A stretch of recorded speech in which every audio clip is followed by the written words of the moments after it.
喂，頭先一部 Mark 出嚟㗎？哦，唔係喎。買呢部啊？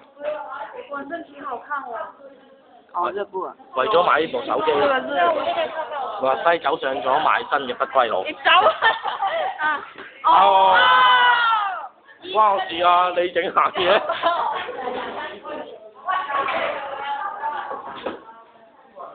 有包。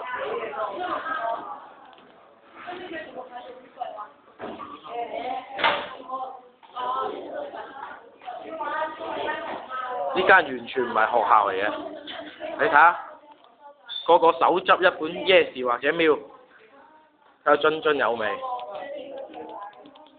無論係男定女。好，老師入嚟啦。呢個就係地獄。頭先喺度拖緊地嗰個，就係部手機嘅主人。